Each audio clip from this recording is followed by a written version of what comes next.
Hello everyone, welcome to Help Guru channel. So today unit 1 का ही हम लोग सीरीज 6 का topic 6 part that is theory and approaches of management का second part कर रहे हैं. Part 1 we have already completed in previous video and I will share the link in description box. So today we'll study about theories of management, bureaucratic model, new classical theory, human relation movement and behavioural. तो basically हम लोगों ने theory of management का जो पहला part किया था उसमें हम लोगों ने क्लासिकल थ्योरी और एडमिनिस्ट्रेटिव एंड साइंटिफिक थ्योरी हम लोग कंप्लीट कर चुके हैं. और आज हम लोग जो कर रहे हैं थ्योरी ऑफ मैनेजमेंट में ब्यूरोक्रेटिक मॉडल और न्यू क्लासिकल थ्योरी स्टार्ट करेंगे. तो इवोल्यूशन ऑफ मैनेजमेंट थॉट्स होते क्या हैं, क्या करते हैं, ये मैंने पहले भी बताया था. बेसिकली ये आपका थ्योरी ऑफ मैनेजमेंट का पार्ट होता है. और मैनेजमेंट थ्योरीज क्यों बनी थी? मैनेजमेंट थ्योरी बेसिकली हमें एक जनरल रूल बताती हैं, हमें गाइडलाइंस बताती हैं जिसको मैनेजर क्या करता है, अडॉप्ट करके अपनी ऑर्गेनाइजेशन को मैनेज कर सकता है. तो क्लासिकल थ्योरी में साइंटिफिक मैनेजमेंट में कुछ प्रिंसिपल्स मिले थे, एडमिनिस्ट्रेटिव थ्योरी में कुछ प्रिंसिपल मिले थे. तो आज हम लोग जो कवर करेंगे वो कर रहे हैं ब्यूरोक्रेटिक मॉडल के बारे में और न्यू क्लासिकल थ्योरी के बारे में. एंड पार्ट 3 में हम लोग नेक्स्ट क्लास में करेंगे मॉडर्न अप्रोच. तो ब्यूरोक्रेटिक मॉडल होता क्या है? Bureaucratic model basically max Weber ने दिया था और ये भी आपका क्लासिकल थ्योरी का ही पार्ट है. क्लासिकल थ्योरी में आपके पास 3 पार्ट थे, एक आपके पास एडमिनिस्ट्रेटिव, साइंटिफिक एंड ब्यूरोक्रेटिक. तो ब्यूरोक्रेटिक आपका क्लासिकल का ही थर्ड अप्रोच है. ब्यूरोक्रेटिक मॉडल क्या बोलता है? ये आपका मैक्स वेबर ने दिया और उन्होंने बोला कि आपको जो भी काम करवाना है वर्कर से ऑर्गेनाइजेशन में वो रैशनल लेवल डिसीजन के ऊपर होना चाहिए. ठीक है, आप उसमें इम्पर्सनैलिटी को आपको छोड़ना पड़ेगा. आपको जो भी रूल्स बनाने पड़ेंगे वो आपको फॉर्मल रूल्स बनाने पड़ेंगे, फॉर्मल हायरार्की को फॉलो करना पड़ेगा और आपको फॉर्मल सिलेक्शन करना पड़ेगा और एक आपको रूल्स रेगुलेशन के साथ काम करवाना है. यानी कि यहाँ पे उन्होंने सिस्टमैटिक तरीके से काम कराने की अप्रोच को बोला गया. Max Weber who propounded the bureaucratic theory of organisation and Max Weber ने ही सबसे पहले ब्यूरोक्रेटिक मॉडल को डिफाइन किया था. यानी कि ब्यूरोक्रेसी जो टर्म आया था वो सबसे पहले आपका मैक्स वेबर ने दिया था और इसीलिए इसको हम मैक्स वेबर थ्योरी भी बोलते हैं और ब्यूरोक्रेटिक थ्योरी ऑफ मैनेजमेंट भी बोलते हैं. इस थ्योरी का जो पीरियड था वो 1864 से 1920 के बीच में है. अब उन्होंने क्या बिलीव किया कि ब्यूरोक्रेसी जो है वो ऑर्गेनाइजेशन के गोल्स को अचीव करने के लिए सबसे एफिशिएंट वे होता है. अगर आपने अपनी ऑर्गेनाइजेशन को सेटअप करना है अच्छे से तो आपको अपनी ऑर्गेनाइजेशन में ब्यूरोक्रेसी मॉडल को लेके आना चाहिए. ब्यूरोक्रेटिक जो मॉडल होता है वो आपकी ऑर्गेनाइजेशन में बहुत ही अच्छे से काम करवाया जा सकता है और आप अपनी कंपनी और अपनी ऑर्गेनाइजेशन के गोल्स को उससे अचीव कर सकते हो.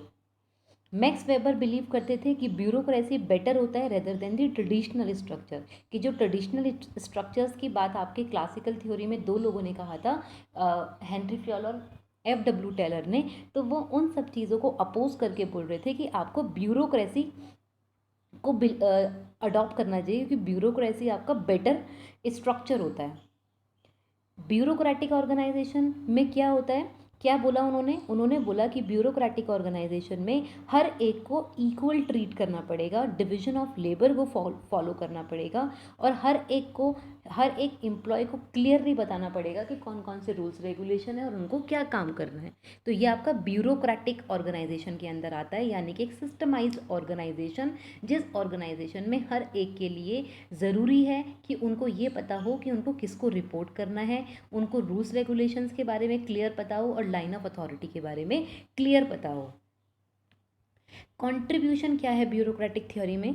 तो बेसिकली ब्यूरोक्रेसी एक हाईली स्ट्रक्चर्ड और फॉर्मलाइज्ड इम्पर्सनल ऑर्गेनाइजेशन स्ट्रक्चर होता है. जैसे मैंने अभी आपको बताया कि इसके अंदर आपको फॉर्मलाइज तरीके से काम करवाना है. और इम्पर्सनल बोलते हैं जिसमें बायसनेस ना है. आपको जो भी लोगों को ट्रीट करना है हर एक को इक्वल ट्रीट करना है, किसी को आपको फेवरेटिज्म नहीं करना है, उसको इम्पर्सनल बोलते हैं. तो इम्पर्सनल होना चाहिए. Organization must have a defined hierarchical structure and clear rule regulation line of authority. Max Weber bureaucracy ideally has the following characteristics. तो मैक्स वेबर जो थे उन्होंने ब्यूरोक्रेसी के अंदर कुछ इस फॉलोइंग फीचर्स बताए. ठीक है ना। उन्होंने क्या बोला कि ब्यूरोक्रेसी में आपको क्या क्या कंसिडर करना पड़ेगा, specialisation of labour. Specialisation of labour यानी कि जॉब स्पेशलाइजेशन, कि आपको जॉब को डिवाइड करना पड़ेगा स्किल्स के बेसिस पे, स्पेशलाइजेशंस के बेसिस पे। जो जिसमें ज़्यादा स्पेशलाइज्ड होगा आपको उसको उसको वही काम देना होगा। सेकेंड थिंग उन्होंने बोला a formal set of rules and regulation, कि आपको रूल्स रेगुलेशन फॉर्मल्स बनाने पड़ेंगे, ठीक है, और वो हर एक को फॉलो करना कंपलसरी होगा और उसमें यूनिफॉर्मिटी होनी चाहिए। तो formal set of rules and regulation की बात करी, वेल डिफाइंड हिरारिकी की बात करी, यानी कि जो भी आपका फॉलो डिसीजन फॉलो किए जाएंगे या जो भी कम्युनिकेशन किया जाएगा वो एक हिरारिकी के थ्रू किया जाएगा, और हर एक लेवल को कंट्रोल उसके अबव जो लेवल होगा वो उसको कंट्रोल करेगा। और इसमें सेंट्रल प्लानिंग के ऊपर फोकस किया गया, यानी कि डायरेक्टली कोई लोअर फर्स्ट वाले से नहीं मिल सकता या फर्स्ट वाला डायरेक्टली थर्ड वाले से नहीं मिल सकता, उनको एक हिरारिकी, उनको एक चेन को फॉलो करना पड़ेगा। Fourth, that is impersonality in the application of rule, कि आपको हर एक को इक्वली ट्रीट करना है, हर एक को इक्वल रूल्स रेगुलेशंस को अप्लाई करना पड़ेगा और किसी को भी फेवरेटिज्म नहीं देना।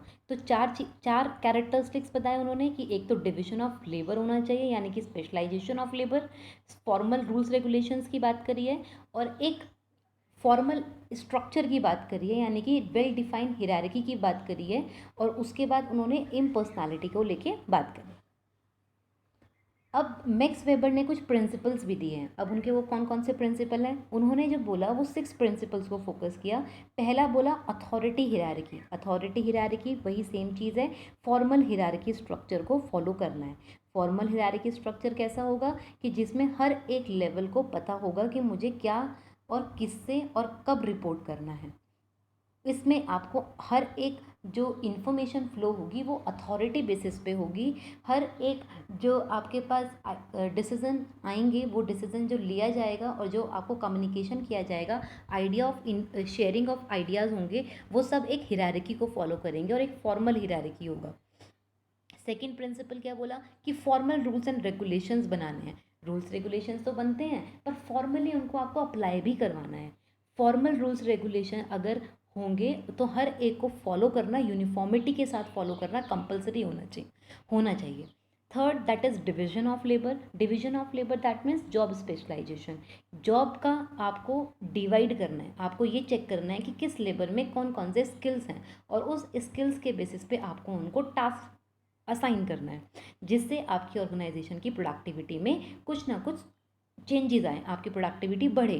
तो डिवीजन ऑफ लेबर की बात की है कि आप किसी को भी कोई भी काम नहीं देंगे, आपको उसमें क्या करना है, आपको डिवीजन ऑफ वर्क देखना है, आपको डिवीजन ऑफ लेबर देखना है कि किसके अंदर कौन कौन से स्किल्स हैं और जिसके अंदर जो बेस्ट स्किल्स हैं उसको वो राइट वर्क प्रोवाइड करना। Career orientation.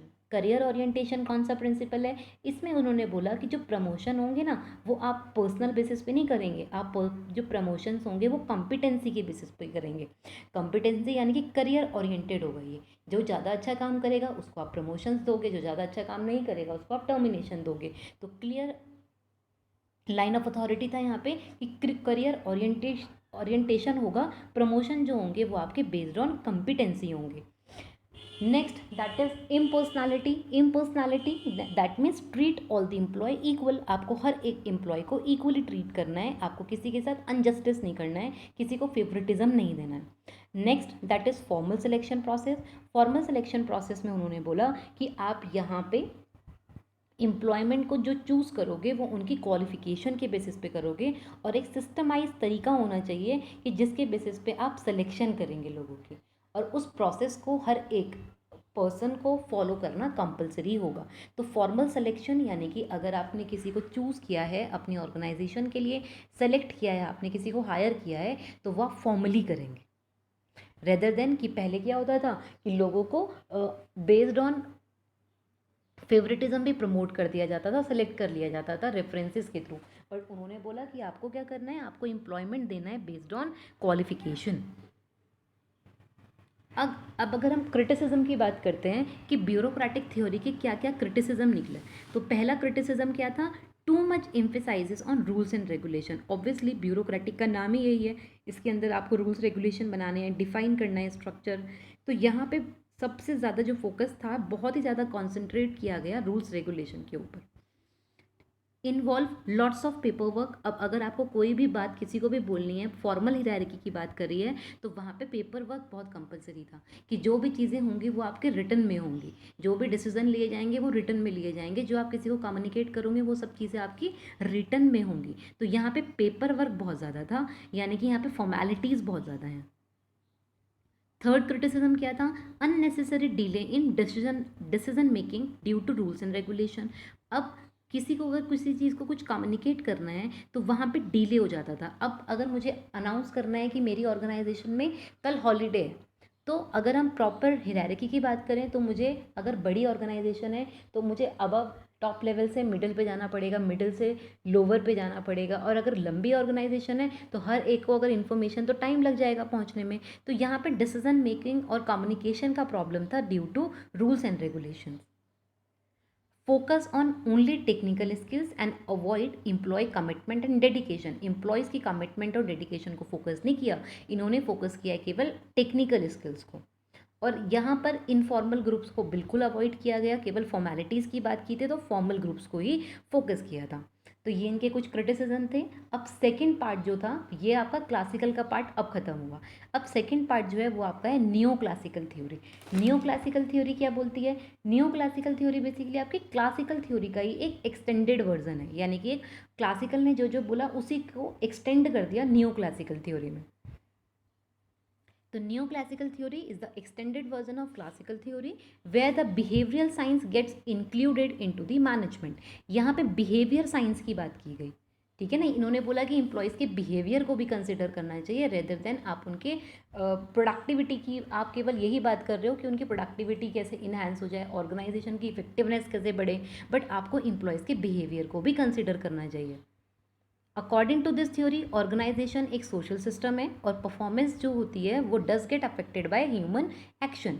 और ऑर्गेनाइजेशन की जो परफॉर्मेंस है वो किससे अफेक्ट होगी? ह्यूमन से, क्योंकि ह्यूमंस को वहाँ पे काम करना है। तो ह्यूमंस को जब वहाँ काम करना है तो उनके बिहेवियर को भी आपको कंसिडर करना चाहिए। न्यू क्लासिकल थ्योरी को हम बिहेवियरल थ्योरी भी बोलते हैं और ह्यूमन रिलेशन अप्रोच भी बोलते हैं। और न्यू क्लासिकल थ्योरी जो बेसिकली थी, उन्होंने क्या रिकॉग्नाइज किया?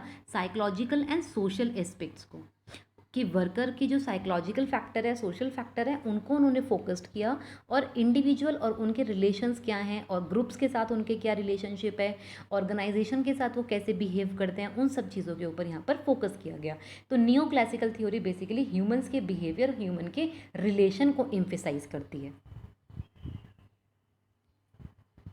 अब ह्यूमन रिलेशन थ्योरी जो आपका न्यू क्लासिकल का पार्ट है, फर्स्ट ह्यूमन रिलेशन थ्योरी है। Human relation theory Elton Mayo ने दी थी। बहुत ज़्यादा क्वेश्चन पूछा जाता है। एल्टन मायो को ही हम father of human relation approach भी बोलते हैं। तो एल्टन मायो बेसिकली जो इसका पीरियड था वो 1880 से 1949 तक रहा। और ह्यूमन रिलेशन जो सबसे ज़्यादा फेमस हैं वो बेसिकली किस वजह से हैं? जिन एक्सपेरिमेंट्स को हम बोलते हैं हॉथॉर्न एक्सपेरिमेंट्स। हॉथॉर्न एक्सपेरिमेंट के लिए ही आपकी एल्टन मायो सबसे ज़्यादा फेमस हैं। एल्टन मायो ने बेसिकली क्या फोकस किया? एक्सप्लोर करना, किसके बीच में? एम्प्लॉय कैसे सेटिस्फाई होंगे और वर्क प्लेस की प्रोडक्टिविटी क्या है। इन दोनों चीज़ों को लेके एल्टन मायो ने क्या क्या किया? एक लिंक को एक्सप्लोर किया। किसके थ्रू? हॉथॉर्न एक्सपेरिमेंट्स के थ्रू। अब एल्टन मायो का क्या कंट्रीब्यूशन है अगर हम देखें तो एल्टन मायो का जो कंट्रीब्यूशन है बेसिकली वो हॉथॉर्न एक्सपेरिमेंट्स को लेके है। अब हॉथॉर्न एक्सपेरिमेंट है क्या? हॉथॉर्न एक्सपेरिमेंट का मतलब है बेसिकली ये एक्सपेरिमेंट जहाँ पर हुए थे वो हॉथॉर्न प्लांट था जो शिकागो के पास था और वेस्टर्न इलेक्ट्रिक कंपनी का कंपनी थी वो। तो उन्होंने कुछ चीज़ों को डिटरमाइन किया। क्या देखा? कि आप वर्कर्स की परफॉर्मेंसेस को कैसे बढ़ा सकते हो थ्रू दी फिजिकल फैसिलिटीज़। तो ये जो हॉथॉर्न एक्सपेरिमेंट हुए थे ये 4 फेजेस में हुए थे। फेज़ 1 या पार्ट 1 जो था इल्यूमिनेशन एक्सपेरिमेंट था जो 1924 से लेके 1927 तक चला। फिर फेज़ 2 आया आपका, that is relay assembly test, और ये आपका 1927 से 1929 तक चला। फिर आपका फेज़ 3 या पार्ट 3 था जिसमें आपका मास इंटरव्यूइंग प्रोग्राम हुआ 1928 से 1930 के बीच में। और फिर पार्ट 4 में आपका बैंक वायरिंग ऑब्जर्वेशन हुआ 1932 में। तो ये 4 एक्सपेरिमेंट किए गए हॉथॉर्न में। फर्स्ट जो फेज़ था बेसिकली इल्यूमिनेशन एक्सपेरिमेंट, इसके बीच में रिलेशनशिप देखी गई intensity of light and production. Light और प्रोडक्शन का क्या रिलेशनशिप हो सकता है? रिले असेंबली टेस्ट भी जो बेसिकली हुआ, वहाँ पे रिलेशनशिप देखी गई वर्किंग ग्रुप की और वर्किंग एनवायरनमेंट की। वर्क जो आपका पार्ट थर्ड था मास इंटरव्यूइंग प्रोग्राम, उसमें क्या देखा, उसमें लोगों का इंटरव्यू लिया गया, लोगों से पूछा गया कि उनके अकॉर्डिंग वो कैसे प्रोडक्टिविटी इन्हेंस कर सकते हैं और वो किन किन चीज़ों से सेटिस्फाई होते हैं और किन किन चीज़ों से डिससेटिस्फाई होते हैं। Bank wiring observation, bank wiring observation में स्मॉल ग्रुप बनाए गए और उन ग्रुप फंक्शंस को वहाँ पे ऑब्जर्व किया गया कि ग्रुप कितना ज़्यादा इन्फ्लुएंस करता है काम करने के लिए, तो वो आपका बैंक वायरिंग ऑब्जर्वेशन में किया गया। अब हॉथॉर्न एक्सपेरिमेंट्स को एक बार देख लेते हैं। अगर हम पहले फर्स्ट पार्ट की बात कर रहे हैं तो इल्यूमिनेशन एक्सपेरिमेंट था जो 1924 से 1927 में चला। इसमें क्या किया, इसमें दो ग्रुप बनाए, एक कंट्रोल ग्रुप, एक एक्सपेरिमेंट ग्रुप। दो ग्रुप को बनाया गया और दोनों ग्रुप से काम करवाया गया अलग अलग रूम में। एक ग्रुप पे उन्होंने लाइटिंग फोकस करी, कभी लाइट बढ़ा दी, कभी लाइट कम कर दी, कभी लाइट बंद कर दी। तो उन्होंने देखा कि लाइट की वजह से प्रोडक्टिविटी पे क्या फ़र्क पड़ता है। अगर लाइट ज़्यादा होगी तब प्रोडक्शन बढ़ गया और लाइट अगर कम हो गई तो प्रोडक्शन थोड़ा कम हो गया। तो बेसिकली उन्होंने यहाँ पे लाइट का और प्रोडक्टिविटी का क्या रिलेशनशिप है, उन सब चीज़ों को चेक किया उन्होंने इल्यूमिनेशन एक्सपेरिमेंट में। यानी कि दोनों ग्रुप बनाए थे, एक ग्रुप ए एक ग्रुप बी। बी ग्रुप को उन्होंने लाइट, कभी लाइट बढ़ा दी, कभी लाइट कम कर दी। उसके बाद चेक किया उन्होंने कि उस लाइट से प्रोडक्टिविटी पे क्या फ़र्क पड़ेगा। Second experiment relay assembly test room study हुआ जो 1927 से 1929 तक चला। Under this test 2 small group of 6 female relay assemblers were selected. यहाँ पे क्या किया उन्होंने, यहाँ पे उन्होंने फिर से 2 ग्रुप बनाए, ठीक है, 6 फीमेल्स के। अब यहाँ पे उन्होंने दोनों ग्रुपों को अलग अलग कमरे में रखा और टाइम टाइम पे उन्होंने क्या प्रोवाइड किया, कुछ चेंजेस दिए उनके वर्किंग आवर्स में, ठीक है। कभी उनको 3 घंटे काम करने के बाद रेस्ट दे दिया, लंच ब्रेक करा दिया, रेस्ट पीरियड दे दिया, फिर उनको थोड़ी देर बाद फिर काम करवाया, फिर उनको कुछ और वर्किंग कंडीशंस दे दी, कुछ उनको अलाउ कर दिया कि रेस्ट लेने के लिए, उनसे सजेशंस लिए गए। तब देखा उन्होंने कि उनके आउटपुट पे क्या फ़र्क पड़ा। तो उन्होंने देखा कि उनका आउटपुट बढ़ गया। यानी कि अगर आप सोशल रिलेशनशिप देखते हो वर्कर्स के बीच में, वर्कर्स को पार्टिसिपेट कराते हो डिसीजन मेकिंग में, तो प्रोडक्टिविटी आपकी बढ़ती है। यानी कि वर्किंग कंडीशंस अगर आप उनको अच्छी दोगे तो वर्किंग कंडीशन अच्छी देने से उनकी प्रोडक्टिविटी इम्प्रूव होगी। ये एक्सपेरिमेंट हुआ आपका रिले असेंबली टेस्ट रूम में। Third that is mass interviewing programme. Mass interviewing programme क्या हुआ, ये 1928 से 1938 तक चला और इसके अंदर 21,000 एम्प्लॉयज़ के इंटरव्यू लिए गए। 3 साल तक चला था ये। तो उन्होंने 2-3 साल तक क्या किया, उन्होंने ये रीजंस देखे, उन लोगों के इंटरव्यूज़ लिए और इंटरव्यू लेने के साथ साथ उन्होंने उन लोगों से पूछा कि प्रोडक्टिविटी कैसे बढ़ सकती है, रीजंस पूछे उन्होंने उन लोगों से। लेकिन इसमें एक चीज़ था कि जो ये इंटरव्यू लिया गया था ये बहुत ही ज़्यादा क्लोज एंडेड था। यानी कि यहाँ पे क्वेश्चन आपको येस नो में देने थे। तो ये एक उसका डिसएडवांटेज भी था कि लोग अपनी प्रॉपर तरीके से अपनी फीलिंग शेयर नहीं कर पा रहे थे। बट ये रिस्ट्रिक्टेड इंटरव्यू रहा था। लेकिन उनको बोला गया कि आप अपने मैटर्स को लेके उन्हीं की जो वर्किंग कंडीशंस हैं उनको बेटर करने के लिए और उनकी परफॉर्मेंसेस को बढ़ाने के लिए उनसे ही पूछा गया कि वो सजेशंस दें, वो बताएं कि उनके अकॉर्डिंग किस तरीके से काम कराया जा सकता है। नेक्स्ट जो था that is bank wiring observation room experiment. Bank wiring observation room experiment क्या था, 1932 में हुआ। 6 मंथ तक ये चला। इसके अंदर क्या करना था, 14 लोगों को रखा गया, एक छोटा ग्रुप बनाया गया कि छोटे ग्रुप की एफिशिएंसी देखे। तो यहाँ पे एक स्मॉल ग्रुप फंक्शन बनाया गया जिसमें 9 जो थे वो वायरमैन थे, 3 जो थे वो सोल्जर्स थे और 2 जो लोग थे वो इंस्पेक्टर्स थे। तो यानी कि टोटल वो 14 लोग हो गए। अब 14 लोगों को स्विच वायर अटैच करनी थी टेलीफोन एक्सचेंज में। अब उन्होंने उनका देखा कि वो किस तरीके से काम कर रहे हैं और जब उन्होंने अपना काम कर लिया तो उसके बाद उन्होंने देखा कि उनको आरडी वेज रेट दिया और उनको उसके बाद एवरेज आउटपुट जिसने जितना बनाया था उनको उतना प्रोवाइड किया गया ईच वर्कर के अकॉर्डिंग। और उसके बाद जो बोनस मिला उनको वो उनके ग्रुप के बेसिस पे मिला कि ग्रुप का प्रोडक्टिविटी कैसा था और ग्रुप के बेसिस पे उनको बोनस दिया गया। बेसिकली वो इसमें ये जानना चाह रहे थे कि एक ग्रुप जो होता है, क्या एक ग्रुप की में जो लोग काम करते हैं एफिशिएंटली, जो कॉम्पिटेंट पीपल होते हैं, क्या वो जो नॉन कॉम्पिटेंट हैं उनकी परफॉर्मेंसेस को भी बढ़ा सकते हैं या नहीं बढ़ा सकते हैं। तो यहाँ पर बेसिकली जो चेक किया गया था वो ग्रुप की परफॉर्मेंसेस को इवैल्यूएट किया गया बैंक वायरिंग ऑब्जर्वेशन एक्सपेरिमेंट में। अब इन सारे के सारे एक्सपेरिमेंट से क्या कंक्लूजन निकल के आया? कंक्लूजन निकल के आया कि इनफॉर्मल ग्रुप भी इंपॉर्टेंट होते हैं। अगर हम फॉर्मल ग्रुप को बोलते हैं कि फॉर्मल ग्रुप अच्छे होते हैं, तो फॉर्मल ग्रुप के साथ साथ आपके पास इनफॉर्मल ग्रुप को भी इंपॉर्टेंस देनी चाहिए। वर्कर जो है वो एक सोशल मैन भी होता है rather than a rational man. आप उनको केवल एक मशीन मत समझो, आप उनको केवल एक काम करने का रिसोर्स मत समझो, आप उनको एसेट समझना चाहिए और उनको एक सोसाइटिकल पर्सन समझना चाहिए, उनकी फीलिंग्स को कंसिडर करना चाहिए। मैन मोटिवेटेड होते हैं रिकॉग्निशन से, ग्रोथ से, जो उन्होंने देखा था अपने थर्ड एक्सपेरिमेंट में रिले में कि वहाँ पर जो लोगों को आप रिकॉग्नाइज कर रहे थे, ग्रोथ दे रहे थे, रेस्ट दे रहे थे, लंच प्रोवाइड कर रहे थे, तो यानी कि उनकी परफॉर्मेंसेस बढ़ रही थी उससे और वो मोटिवेट भी हो रहे थे काम करने के लिए। Work is perform as a group activity not by individual activity, और काम को हमेशा आपको ग्रुप एक्टिविटी कंसिडर करना चाहिए rather than individual activity.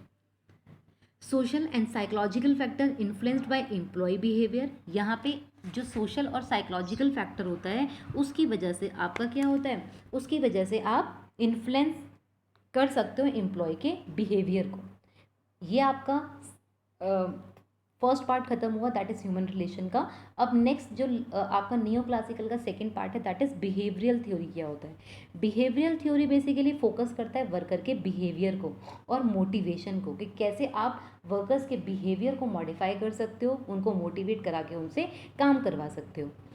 Specially behavior management theory is concerned with how to manage productivity by understanding worker motivation, including expectation, need, interest and group dynamic। behavioral management theory किसको concern कर रही है कि how to manage productivity, कैसे आप productivity को manage करोगे, but आपको ह्यूमंस के बिहेवियर को समझना पड़ेगा, उनको मोटिवेट करना पड़ेगा, उनकी एक्सपेक्टेशंस देखनी पड़ेंगी, उनकी क्या नीड है, उनका क्या इंटरेस्ट है और ग्रुप डायनेमिक्स क्या है। उन सब चीज़ों को देखकर ही आप उनके बिहेवियर को मोल्ड कर सकते हो और प्रोडक्टिविटी को बढ़वा सकते हो।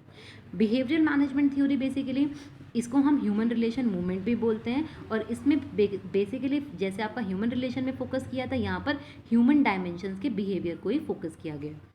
इसके जो थ्योरिस्ट थे, यानी कि इसमें किस किस ने कॉन्ट्रीब्यूट किया, मैरी पार्कर फॉलेट ने, एल्टन मायो और अब्राहम मैस्लो, तीन बिहेवियरल थ्योरी के कंट्रीब्यूटर्स थे। अब जो ये कंट्रीब्यूटर्स हैं इनकी थ्योरी के, उन्होंने क्या क्या बोला। जो मैरी पार्कर फॉलेट थी, उन्होंने 1868 से 1933 के अंदर स्टडी करी। उन्होंने ग्रुप इन्फ्लुएंसेस देखे कि हम ग्रुप डायनेमिक्स को भी हमें फोकस करना चाहिए, क्योंकि जो ग्रुप्स होते हैं वो ग्रुप क्या कर सकते हैं, वो आपको मोटिवेट कर सकते हैं काम करने के लिए, और वर्कर्स को कभी भी आपको आइसोलेट नहीं कंसिडर करना है, उनको आपको सोशल कंसिडर करना है और आपको उनको मैनेजमेंट के साथ इन्वॉल्व करवाना है। तो आपको उनको रेदर देन कि आप पावर से काम करवाओ, आपको कैसे काम करवाना है, उनको साइकोलॉजी और उनको मोटिवेट करके काम करवाना है, ग्रुप में काम करवाना है। एल्टन मायो का अगर हम देखें तो अभी हमने जैसे पढ़ा कि एल्टन मायो ने बेसिकली ह्यूमन मोटिवेशन और प्रोडक्टिविटी और आउटपुट को लेके फोकस किया था, और उन्होंने हॉथॉर्न एक्सपेरिमेंट्स को फोकस किया था, जो हमने अभी स्टडी किया। अब्राहम मैस्लो बहुत ज़्यादा पॉपुलर है, हम सबको पता है, जिसकी हम थ्योरी भी पढ़ते हैं, साइकोलॉजिकल थ्योरी जो हम देखते हैं, जिसमें आपके पास psychological need, safety need, love, affection, esteem, self actualisation की जो बात करते हैं, तो उन्होंने ह्यूमन मोटिवेशन बताया, ह्यूमन को कैसे मोटिवेट कर सकते हो, कैसे कैसे आप उनकी नीड्स को आइडेंटिफाई कर सकते हो। तो मैस्लो के जो नीड हायरार्की थ्योरी थी, उसके थ्रू उन्होंने बिहेवियर को स्टडी करना बताया था। वो हमें पता है कि उसके अंदर 5 एलिमेंट्स आते हैं। साइकोलॉजिकल नीड क्या होती है, आप पहले ये आइडेंटिफाई करो कि लोगों की साइकोलॉजिकल नीड क्या है, ठीक है ना। उसके बाद जब आपको साइकोलॉजिकल नीड फुलफिल करा देते हो, फिर आपको सेफ्टी नीड को देखना होता है। सेफ्टी नीड के अंदर क्या आता है, पर्सनल सिक्योरिटी, एम्प्लॉयमेंट, रिसोर्सेज, ठीक है ना, हेल्थ देखना, उनको काम देना, तो ये आपका सेफ्टी नीड होगा। सेफ्टी के बाद जब उनको लगेगा कि अब वो सेफ़ है, उनको पैसे भी मिल रहे हैं, उनके पास रिसोर्स काम भी है, एम्प्लॉयमेंट भी है, तो अब उनको लव की ज़रूरत होती है, अफेक्शंस की ज़रूरत होती है, बिलोंगिंगनेस की ज़रूरत है, यानी कि फ्रेंडशिप की। तो आपको उनकी वो नीड को आइडेंटिफाई करना है। फिर आपको उसकी एस्टीम नीड देखना है, यानी कि respect, self esteem, status, recognise करना किसी चीज़ को, स्ट्रेंथ देखना, फ्रीडम को देखना। तो उनको आप वो नीड्स को आइडेंटिफाई करना है, और रेदर देन आपको उनका सेल्फ एक्चुअलाइजेशन नीड को आइडेंटिफाई करना है। तो ये अब्राहम मैस्लो ने बोला कि आप लोगों को मोटिवेट कर सकते हो अगर आपको उनकी नीड्स पता होंगी तो। अब मैक ग्रॉजर थे, उन्होंने 1906 से 1964 तक एम्फेसाइज किया किस चीज़ को, उन्होंने बोला theory X and theory Y के थ्रू आप क्या कर सकते हो, आप लीडरशिप स्टाइल्स फोकस कर सकते हो। अगर आप लोगों के अंदर लीडरशिप क्वालिटीज़ को इन्हांस कर सकते हो तो यानी कि आप उनके बिहेवियर को स्टडी कर सकते हो। तो उन्होंने थ्योरी एक्स थ्योरी वाई की बात करी थी। उन्होंने लोगों को दो कैटेगराइजेशन में बांटा था कि कुछ लोग ऐसे होते हैं जो अपने आप से काम करते हैं, कुछ लोग ऐसे होते हैं जो खुद काम नहीं करते हैं, उनको आपको काम करवाना पड़ता है। कुछ लोग ऐसे होते हैं जो सेल्फ मोटिवेटेड होते हैं और कुछ ऐसे होते हैं जिनको आपको मोटिवेट करना पड़ता है। कुछ लोग ऐसे होते हैं जिनके अंदर डिटर्मिनेशन खुद से होती है और कुछ को आपको डिटरमाइन करवाना पड़ता है। तो आप उन्होंने थ्योरी एक्स थ्योरी वाई के थ्रू ह्यूमंस बिहेवियर को स्टडी करने के कंसिडरेशन दिया। अब अगर हम ओवरऑल बिहेवियरल थ्योरी का एडवांटेज और डिसएडवांटेज देखें तो एडवांटेज क्या रहा कि वर्कर को रिकॉग्निशन की बात की, अप्रिशिएट किया उन्होंने वर्कर्स को, कंसीडर किया एम्प्लॉयज़ वेल बीइंग कि एम्प्लॉयज़ भी वेलबींग होनी चाहिए, उस चीज़ को भी कंसीडर किया, यानी कि ह्यूमन फैक्टर्स को भी कंसीडर किया। Building a relationship between worker and manager, और उन्होंने WPM की भी बात की कि वर्कर पार्टिसिपेशन मैनेजमेंट या वर्कर्स और मैनेजमेंट के बीच में एक रिलेशनशिप बिल्डअप होनी चाहिए, क्योंकि हर एक मैनेजर को कंसीडर करना चाहिए कि उनका जो एम्प्लॉय है वो क्या समझ रहा है, उसकी क्या नीड है, उसका क्या इंटरेस्ट है, और अगर वो लोग समझेंगे तो जो वर्कर होता है वो भी अपने मैनेजमेंट के गोल को ईजिली अचीव करवाने में हेल्प कर सकता है। डिसएडवांटेज की अगर हम बात करें तो डिसएडवांटेज क्या रहे, over simplified human behaviour one way work for all. यहाँ पे पूरा जो फोकस था वो केवल ह्यूमन बिहेवियर और वर्कर्स को लेके ही रहा। डिफ़िकल्ट होता है कि क्या डिफ़िकल्ट होता है कि प्रिडिक्ट करना वर्क प्लेस बिहेवियर को। कई बार हम बोल तो देते हैं इंडिविजुअल बिहेवियर तो हम स्टडी कर सकते हैं, बट अगर हमें ग्रुप बिहेवियर देखना है, वर्क प्लेस पे सबका बिहेवियर देखना है, तो वहाँ पे हमें डिफ़िकल्टी होती है उसको अज्यूम करने में, उसको समझने में। Strategies based on predicted behaviour versus observed behaviour. अब स्ट्रैटेजीज बनाने में भी डिफ़िकल्टीज हुई कि प्रिडिक्टेड बिहेवियर क्या है और ऑब्जर्व्ड बिहेवियर क्या है। अब कई बार क्या होता है, हमारी ऑब्जर्वेशन डिफरेंट होती है और हमारी प्रिडिक्शन अलग होती है, तो उन दोनों के बीच में स्ट्रैटेजीज को लिंक करना थोड़ा सा डिफिकल्ट रहा। तो ये बेसिकली आपके कुछ डिसएडवांटेज और एडवांटेज हैं बिहेवियरल थ्योरी के। नेक्स्ट क्लास में हम लोग जो करेंगे वो करेंगे पार्ट 3 में हम लोग मॉडर्न अप्रोच को फॉलो करेंगे। So thank you so much. Keep learning and all the very best. If you people have any doubt or any suggestion, please post your comment. Thank you so much.